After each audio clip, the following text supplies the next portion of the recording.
April 5 అవును ఆదివారం అమ్మతో పాటుగా లలిత పారాయణ. అవును ఎక్కడ? ఇది మనము వేరే ప్లేస్లో ఒకసారి అనౌన్స్ చేశాము.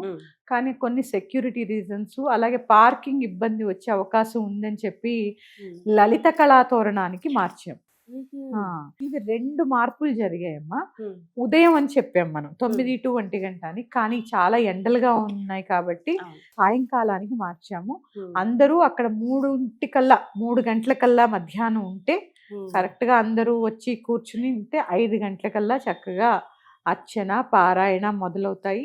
చక్కటి భజనలు చేసుకున్నాము. అలాగే లలితా సహస్రనామము తప్పులు చదవకుండా ఎలా చదవాలి అని చెప్పి నేను చెప్పాను. నేను సూచిస్తానని చెప్పి తప్పకుండా సూచిస్తానమ్మా. మీరు అందరూ వాట్సాప్ గ్రూపుల్లో ఉన్నారు కాబట్టి అందులో నేను ఆడియో పెడతాను. ఎక్కడెక్కడ ముఖ్యమైనవి మాత్రం ఎక్కడెక్కడ తప్పులు చదవకూడదు అనేది నేను తప్పకుండా మీకు ఆడియో పంపిస్తాను.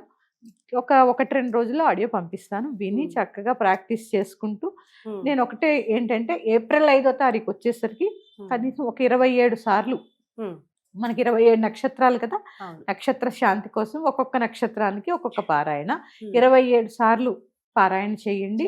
అలా కుదరని పక్షంలో కనీసం 11 సార్లైనా పారాయణ చేయడానికి ప్రయత్నం చేయండి.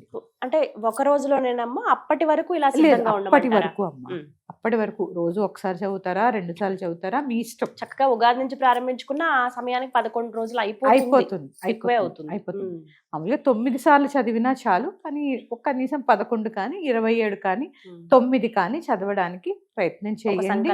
సంకల్పంలా తీసుకుని, ఎందుకంటే మీ శ్రేయస్సు కోసమే, నక్షత్ర శాంతి గ్రహ శాంతి వీటి కోసమే ముఖ్యంగా పారాయణ మొదలు పెట్టిందమ్మా. లోక కళ్యాణార్థం. మీకు గుర్తుందో లేదో, డిసెంబర్కి మనం అనౌన్స్ చేసే టైంకి ఈ వార్ గురించి అందరికీ తెలియదు. అవును. కానీ మా గురువులు చెప్పింది ఏంటంటే కొన్ని క్లిష్టమైన పరిస్థితులు ఉన్నాయి, లోక కళ్యాణార్థం పారాయణలు జరగాలి అని మా గురువు గారి సందేశం మాకు. దాని గురించేనమ్మా అప్పుడు అనౌన్స్ చేస్తా. చాలా శ్రేయస్కరంగా ఉంటారమ్మా ఈ పారాయణలో పాల్గొన్నందుకు కానీ చేసినందుకు కానీ. చాలా రకాలైనటువంటి ఇబ్బందుల నుంచి అమ్మ మిమ్మల్ని ప్రొటెక్ట్ చేస్తుంది ఖచ్చితంగా. ఎందుకంటే లోక కళ్యాణార్థంలో అందరూ పాల్గొన్నారు. ప్రతిసారి మనకి ఏదో ఇల్లు కట్టుకోవాలనో లేకపోతే ఆరోగ్యం బాగోలాలనో ఏదో ఒకటి సంకల్పం చేసుకుని చదువుతూ ఉంటాం.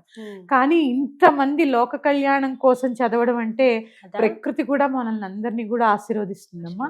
ఇప్పుడున్న పరిస్థితులకి పారాయణలు విస్తృతంగా జరగాలి. అందులో భాగంగానే ఏప్రిల్ 5వ తారీఖున మన యొక్క పారాయణ జరుగుతుంది. తప్పకుండా అందరూ పాల్గొనండి. ఇది లలిత కళాతోరణంలో సాయంత్రం 3 గంటల నుంచి 7:30-8 గంటల వరకు పారాయణ జరుగుతుంది.